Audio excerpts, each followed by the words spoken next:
Hello दोस्तों, स्वागत है आपका हमारी साइकोलॉजी क्लासेस में। तो आज हम आपको बताने जा रहे हैं समाज मनोविज्ञान के इतिहास के बारे में। ठीक है, तो ये जो मैंने पहले एक वीडियो बनाया था जिसको समाज मनोविज्ञान का इतिहास पार्ट 1 भाग 1 के नाम से जो वीडियो बनाया है उसमें देखिएगा आप। और उसके जो नेक्स्ट भाग है वहाँ पे बताया था कि जो मनोवैज्ञानिक थे उन्होंने क्या किया था कि इसको समाज मनोविज्ञान के इतिहास को 4 भागों में विभाजित कर दिया था। ठीक है, 4 भागों में विभाजित इसलिए किया था क्योंकि आपको पढ़ने में आसानी हो और आप अच्छे से उसको पढ़ सकें। ठीक है, तो अब वहाँ पे मैंने क्या किया था कि 2 भाग उस वीडियो में बता दिए हैं और इसके जो 2 भाग बाकी हैं वो इसमें बताएंगे। ठीक है, तो ये जो पार्ट 2 वीडियो के नाम से रहेगा history of social psychology part 2। ठीक है, तो ये वाली वीडियो का नाम ये रहेगा, तो यहाँ पे जो है देख सकते हैं। ठीक है, और आप यहाँ पे देखिए कि जो तीसरा भाग है 1940 से 1970 के बीच का समाज मनोविज्ञान। ठीक है,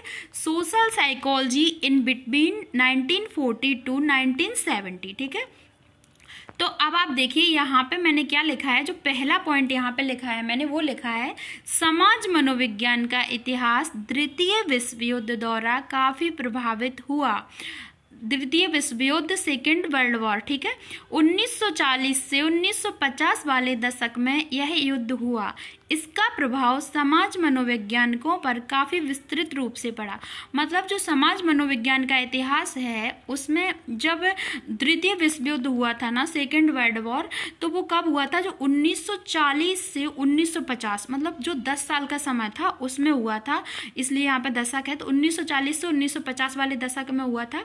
और इस युद्ध का क्या हुआ कि इस युद्ध से समाज मनोविज्ञान के इतिहास पे बहुत अधिक प्रभाव पड़ा था। ठीक है, अब इसमें क्या है और मनोवैज्ञानिकों पर अब इसका प्रभाव मनोवैज्ञानिकों पर भी काफी विस्तृत रूप से पड़ा।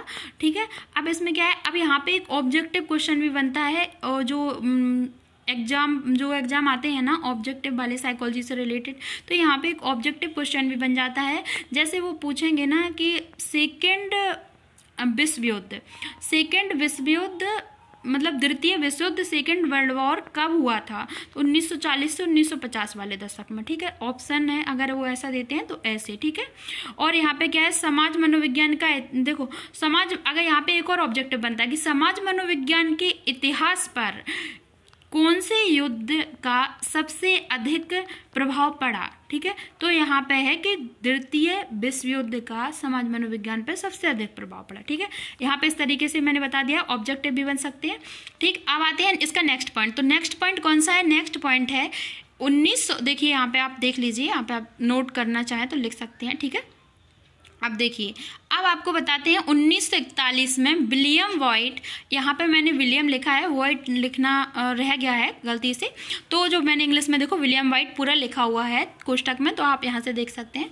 तो 1941 में विलियम व्हाइट ने बच्चों के समूह का अध्ययन करके, ठीक है, अब जो बच्चों के समूह है ना, बच्चों के समूह का अध्ययन करके उनकी सामाजिक अंतःक्रिया के पैटर्न के बारे में बतलाया। तो उनकी जो सामाजिक अंतःक्रिया है, ठीक है ना, विलियम व्हाइट ने बच्चों के समूह का अध्ययन करके उनकी सामाजिक अंतःक्रिया के पैटर्न के बारे में बतलाया।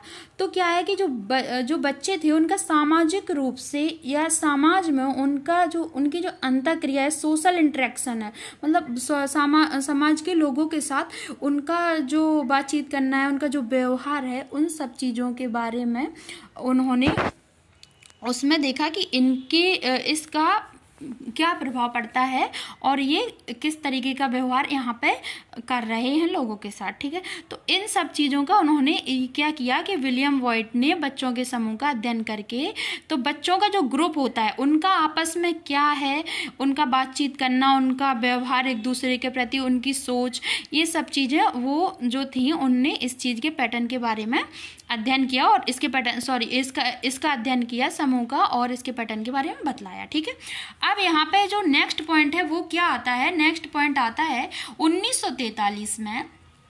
1943 में क्या था?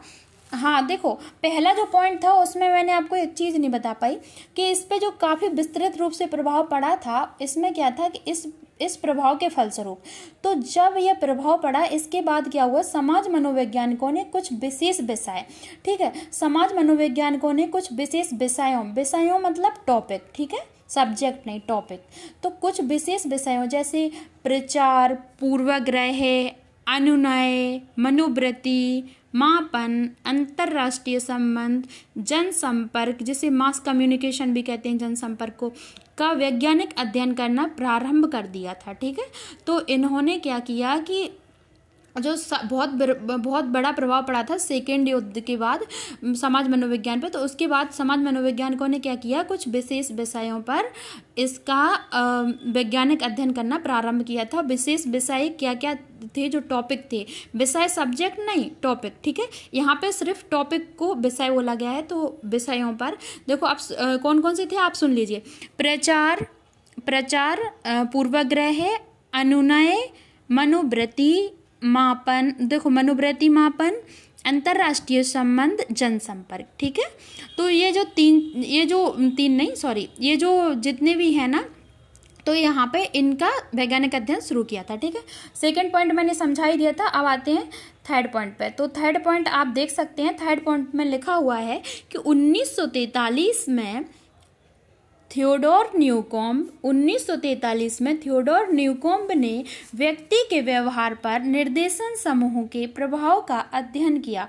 ठीक है, तो जो व्यक्ति का व्यवहार था, अब उन्होंने ये देखा कि व्यक्ति का व्यवहार निर्देशन समूह के, तो जो एक ग्रुप के द्वारा जो निर्देश दिए जा रहे हैं उस निर्देश के अनुसार व्यक्ति का व्यवहार, जो व्यक्ति कार्य कर रहा है उसका व्यवहार किस तरीके से हो रहा है, इस चीज का उन्होंने अध्ययन किया। ठीक है, किसने किया, थियोडोर न्यूकोम्ब ने। अब अगर आपको ये चीज यहाँ पे एक ऑब्जेक्टिव क्वेश्चन फिर से बनता है कि थियोडोर न्यूकोम्ब ने व्यक्ति के व्यवहार पर निर्देशन समूह का प्रभाव का अध्ययन कौन सी सन में किया था। ठीक है, तो यहाँ पे आ जाएगा 1943 में।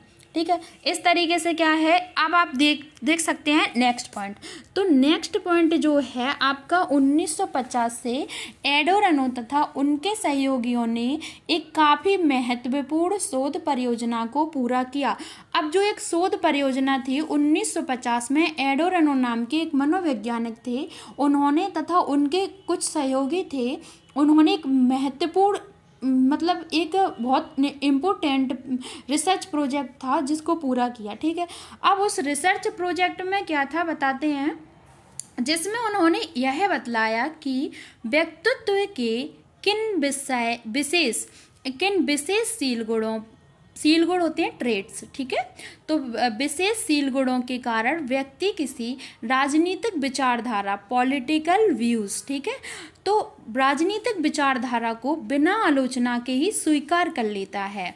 तो उन्होंने जो रिसर्च प्रोजेक्ट बनाया था, उसमें जो रिसर्च प्रोजेक्ट को पूरा किया था, शोध परियोजना बोलते हैं जिसे, उसमें क्या किया उन्होंने यह बतलाया कि उन्होंने एडोरनो ने, ठीक है, एडोरनो तथा उनके सहयोगियों ने एक रिसर्च प्रोजेक्ट पूरा किया जिसमें उन्होंने बताया कि व्यक्ति के व्यक्तित्व के जो सील गुण होते हैं, कुछ विशेष सील गुण, ठीक है ना, तो जो कुछ विशेष सील गुण होते हैं उनके कारण व्यक्ति किसी राजनीतिक विचारधारा को, जो राजनीतिक विचारधारा होती है, विशेष सील गुणों के कारण व्यक्ति जो राजनीतिक विचारधारा होती हैं उनको बिना आलोचना के ही स्वीकार कर लेता है। ठीक है, ये चीज़ यहाँ पे समझ में आ गई होगी। अब आते हैं नेक्स्ट पॉइंट पर। तो नेक्स्ट पॉइंट जो है, अब यहाँ पे इस काल के दूसरे दशक, अब यहाँ पे क्या है, इस काल के दूसरे दशक यानी 1950 से 1960, ठीक है, तो 1950 से 1960 का दशक शुरू हुआ है। यहाँ पे दशक इसलिए कि 10 साल का टाइम है, 1950 से 1960 के बीच का देखा जाए तो, ठीक है, बीच का भी 1950 से 1960 के बीच भी समाज मनोविज्ञान के अन्य क्षेत्रों में भी महत्वपूर्ण कार्य किए गए। तो समाज मनोविज्ञान के जो अन्य क्षेत्र थे उसमें इन्होंने महत्वपूर्ण कार्य किए थे। ठीक है, अब यहाँ पे क्या था, अब कार्ल हॉवलैंड नाम के व्यक्ति थे, ठीक है ना, देखो यहाँ पे कार्ल हॉवलैंड तथा उनके सहयोगियों ने इसी दशक में, अब कौन से दशक में, इसी दशक में मतलब 1950 से 1960 वाले दशक में, ठीक है, इसी दशक काल में अनेकों ऐसे अध्ययन किए जिनमें सामाजिक मनोवृत्ति पर विश्वास उत्पादक, ठीक है ना, विश्वास उत्पादक या प्रभाव संचारण के लिए प्रभाव संचारण के पढ़ने वाले प्रभाव का अध्ययन किया। मतलब कार्ल हॉवलैंड नाम के जो मनोवैज्ञानिक थे, उन्होंने तथा उनके सहयोगियों ने 1950 से 1960 वाले दशक में ही क्या किया, उन्होंने अनेकों ऐसे अध्ययन किए जिनमें सामाजिक मनोवृत्ति पर, मतलब क्या है, देखो कार्ल हॉवलैंड ने 1950 और 1960 वाले दशक में ऐसे कार्य किए जिसमें क्या हुआ कि उन्होंने सामाजिक मनोवृत्ति अध्ययन किया, ठीक है, ऐसे अनेक अध्ययन किए जिसमें सामाजिक मनोवृत्ति पर कि जो सामाजिक मनोवृत्ति है, सामाजिक जो लोग होते हैं उनका जो सोच है या उनका जो चीज़ों को देखने का नजरिया है उसकी बात की गई है। तो सामाजिक मनोवृत्ति पर विश्वास उत्बोधक या प्रभाव संचारण के पढ़ने वाले प्रभाव का अध्ययन किया। तो उन्होंने देखा कि यहाँ पर विश्वास उत्पादक है क्या है, और प्रभाव संचारण की यहाँ पे जो प्रभाव पड़ रहा है चीज़ों पर, प्रभाव संचारण के पढ़ने वाले प्रभाव का अध्ययन किया, ठीक है। तो यहाँ पे अब आप देख सकते हैं जो नेक्स्ट पॉइंट है वो है इस काल की अंतिम दशक। अब आप देखिएगा इस काल का जो अंतिम दशक है वो कौन सा है, 1960 से 1970 के बीच, ठीक है। तो 1960 से 1970 के बीच भी समाज मनोवैज्ञानिकों द्वारा काफी महत्वपूर्ण कार्य किए गए, ठीक है, जिनके कारण अब क्या हुआ, जिसके कारण इसे प्रयोगात्मक समाज मनोविज्ञान का दर्जा मिल गया, ठीक है। तो यहाँ पे क्या हुआ, इस काल का अंतिम दशक आता है। इस काल का मतलब कौन से काल का, जैसे मैंने आपको बताया था 1940 से 1970 के बीच का समाज मनोविज्ञान है, ठीक है। तो 1940 से 1970 के बीच का जो मनोविज्ञान का अंतिम दशक है वो कौन सा है, 1960 से 1970। इसीलिए यहाँ पे लिखा गया इस पॉइंट पे कि इस काल के अंतिम दशक 1960 से 1970 के बीच समाज मनोवैज्ञानिक द्वारा क्या किया कि महत्वपूर्ण कार्य किए गए, काफी महत्वपूर्ण कार्य किए गए, जिसके कारण इसे देखो समाज मनोवैज्ञानिकों ने 1960 से 1970 में बहुत महत्वपूर्ण कार्य किए थे, जिनके कारण उन्हें प्रयोगात्मक समाज मनोविज्ञान का दर्जा मिल गया, ठीक है। अब प्रयोगात्मक समाज मनोविज्ञान का दर्जा तो मिल गया, फिर क्या हुआ, इस दशक में समाज मनोवैज्ञानिकों ने कई नए क्षेत्रों में, अब जो समाज मनोवैज्ञानिक थे फिर उन्होंने इसी दशक में क्या किया, कुछ नए जो क्षेत्र थे उस नए क्षेत्रों में प्रयोगात्मक कार्य शुरू किए, ठीक है। प्रयोगात्मक कार्य शुरू किए तो जैसे उसमें आक्रमणशीलता तथा उग्रता, ठीक है, जिसे बोलते हैं अग्रेसिवनेस एंड वॉयलेंस, ठीक है। तो अब यहाँ पे देखिए आक्रमणशीलता तथा उग्रता और मनोहरता तथा प्यार, अट्रैक्शन एंड लव, ठीक है, परोपकारिता, अल्ट्रुइज्म और सामाजिक आदान प्रदान, सोशल एक्सचेंज, ठीक है। और यहाँ पे उन्होंने फिर क्या है, व्यक्ति प्रत्यक्षीकरण, अनुकरण जिसको इमिटेशन बोलते हैं, तथा समूह निर्णय, ग्रुप डिसीजन, ठीक है, आदि कुछ ऐसे ही नए क्षेत्र थे जिनमें समाज मनोवैज्ञानिकों ने प्रयोग किए। अब इन्होंने, जैसे मैंने आपको बताया था कि समाज मनोवैज्ञानिकों ने कुछ नए क्षेत्रों में प्रयोग किए थे, प्रयोगात्मक कार्य शुरू किए थे, तो वो कौन कौन से क्षेत्र थे, एक तो आक्रमणशीलता तथा उग्रता था, दूसरा मनोहरता तथा प्यार था, तीसरा जो क्षेत्र था वो परोपकारिता, और ठीक है, चौथा जो क्षेत्र था सामाजिक आदान प्रदान, पांचवा जो क्षेत्र था व्यक्ति प्रत्यक्षीकरण, ठीक है। देखो है ना, पर्सन परसेप्शन। तो यहाँ पे अब आप देख सकते हैं व्यक्ति प्रत्यक्षीकरण जो पांचवा था, छठवां जो था अनुकरण, ठीक है, सातवां जो था समूह निर्णय, ठीक है, ग्रुप डिसीजन। अब यहाँ पे जो इतने क्षेत्र थे इन्होंने समाज मनोवैज्ञानिकों ने इसमें कई प्रयोग किए, ठीक है। अब आते हैं हम इस तरह के इस दशक के अंत होने तक समाज मनोविज्ञान ने अपना कार्य क्षेत्र इतना अधिक बढ़ा लिया। अब इन्होंने क्या किया कि इस तरह के काफी प्रयोग किए, फिर इस तरह से इन्होंने जो इसका अंतिम दशक था, यही जो 1960 के 1970 के बीच का जो समय था, इन्होंने क्या किया कि इस अंतिम दशक अंत होने तक इस समाज मनोवैज्ञानिकों ने अपना कार्यक्षेत्र इतना अधिक बढ़ा लिया कि सामाजिक व्यवहार के करीब करीब सभी पहलुओं को इसमें सम्मिलित कर लिया गया। मतलब ये है कि समाज मनोवैज्ञानिक जो थे उन्होंने समाज मनोविज्ञान के अपना जो कार्य क्षेत्र था उसको इतना अधिक बढ़ा लिया था कि जो सामाजिक व्यवहार के करीब करीब, मतलब सामाजिक व्यवहार में जितनी भी चीजें आती थी ना वो सब इसमें सम्मिलित हो गई थी। ठीक है, अब ये पॉइंट तो क्लियर हो गया होगा। अब देखते हैं नेक्स्ट जो है आपका चौथा भाग है, कौन सा है, देखो जो समाज मनोविज्ञान के इतिहास का चौथा भाग ये है और पार्ट 1 में हमने आपको 2 भाग बता दिए थे और तीसरा और चौथा इसमें बता रहे हैं। ठीक है, तो अब यहाँ पे आप देख सकते हैं पार्ट 1 की जो वीडियो की लिंक है वो हम इसके डिस्क्रिप्शन में दे देंगे। ठीक है, तो आप देखिए 1970 के बाद का समाज मनोविज्ञान, 1970 के बाद का जो समाज मनोविज्ञान है सोशल साइकोलॉजी आफ्टर 1970। ठीक है, अब देखिए 1970 के बाद समाज मनोविज्ञान का इतिहास कुछ ऐसा है जिसमें इससे पहले शुरू किए गए शोध कार्यों को जारी रखते हुए कुछ इस तरह की नई नई सामाजिक प्रतिक्रियाओं का अध्ययन किया गया जिनसे समाज मनोविज्ञान एक अंतःशास्त्रीय विज्ञान बन सके। अब आप यहाँ पे इस बात को समझिए कि 1970 के बाद समाज मनोविज्ञान का इतिहास कुछ ऐसा है जिसमें इससे पहले शुरू किए गए शोधकार, अब इससे पहले शुरू किए गए शोधकार मतलब 1970 के पहले जो शोधकार रिसर्च, ठीक है, जो रिसर्च शुरू किए गए थे उसको जारी रखते हुए, ठीक है, उनको उन्होंने कंटिन्यू किया और कुछ इस तरह की नई नई सामाजिक प्रतिक्रियाओं का अध्ययन किया गया, जो सामाजिक प्रतिक्रियाओं का अध्ययन किया गया जिनसे समाज मनोविज्ञान एक अंतःशास्त्रीय विज्ञान बन सके। ठीक है, तो उन्होंने क्या किया कि जो 1970 के पहले की जो रिसर्च वर्क थे, अब उन्होंने क्या किया, उनको यहाँ पे कंटिन्यू किया और उनको नई नई सामाजिक प्रतिक्रियाओं का अध्ययन किया गया, जिससे कि उन्होंने इसलिए किया क्योंकि समाज जो मनोविज्ञान है वो अंतःशास्त्रीय विज्ञान बन सके। ठीक है, अब यहाँ पे देखिए इंटरडिसिप्लिनरी साइंस बन सके। ठीक है, अंतःशास्त्रीय विज्ञान बन सके।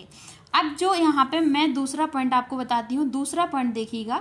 दूसरा पॉइंट जो था, देखिए दूसरा पॉइंट जो है वो है 1970 से आज तक की अवधि में समाज मनोवैज्ञानिकों द्वारा जो कार्य किए गए हैं उन्हें ध्यान में रखते हुए हम इस निष्कर्ष पर पहुंचते हैं कि इन लोगों में मूल रूप से निम्नांकित 5 क्षेत्रों में सक्रिय योगदान करके इस शाखा की गरिमा को बढ़ाया है। तो 1970 से जो आज तक का समय है, आज तक की जो अवधि में समाज मनोवैज्ञानिकों द्वारा जो कार्य किए गए हैं, जो मतलब यह 1970 से आज तक जो समाज मनोवैज्ञानिकों ने जो कार्य किए हैं उनको ध्यान में रखा गया और इस निष्कर्ष पर पहुंचे कि इन लोगों ने मूल रूप से जो 5 क्षेत्रों में सक्रिय योगदान करके, जो 5 क्षेत्र थे उन्होंने उसमें सक्रिय योगदान करके इस शाखा की गरिमा को बढ़ाया है। ठीक है, अब यहाँ पे आप देखिए 5 क्षेत्र कौन कौन से थे, इस तरीके से भी यहाँ पे बताया गया है कि कुछ समाज मनोवैज्ञानिकों ने पर्यावरणीय कारकों के महत्वपूर्ण पहलुओं जैसे ताप, आवाज तथा भीड़भाड़ द्वारा सामाजिक व्यवहार पर पड़ने वाले प्रभावों का अध्ययन विस्तृत रूप से किया। ठीक है, विस्तृत रूप से किया। अब यहाँ पे क्या है, कुछ समाज मनोवैज्ञानिक थे जिन्होंने पर्यावरणीय कारकों पर यहाँ पे पर्यावरणीय कारकों पर जो सामाजिक व्यवहार द्वारा जो प्रभाव पड़ा उसका अध्ययन विस्तृत रूप से किया था। ठीक है, तो यहाँ पे ये क्या है, तो अब जो पर्यावरणीय कारक जो महत्वपूर्ण पहलू थे वो देखिए कौन कौन से थे, जैसे ताप, ठीक है, हीट, आवाज, नॉइस तथा भीड़भाड़, क्राउडिंग और द्वारा सामाजिक व्यवहार पर पड़ने वाले प्रभावों का अध्ययन विस्तृत रूप से किया है। ठीक है, अब इस तरह से इन लोगों ने मनोविज्ञान की एक नई शाखा, अब क्या किया, जो ये मनोवैज्ञानिक थे इस तरह से इन लोगों ने मनोविज्ञान की एक नई शाखा यानी पर्यावरणीय मनोविज्ञान के क्षेत्र में सक्रिय योगदान किया। अब यहाँ से इन्होंने क्या किया, एक नई शाखा पर्यावरणीय मनोविज्ञान के क्षेत्र में सक्रिय योगदान किया। जो पर्यावरणीय मनोविज्ञान है उसके क्षेत्र में इन्होंने जो है अध्ययन किया। ठीक है, अब आते हैं नेक्स्ट पॉइंट पे। तो नेक्स्ट पॉइंट जो है गुणारोपण, एट्रीब्यूशन बोलते हैं जिसे।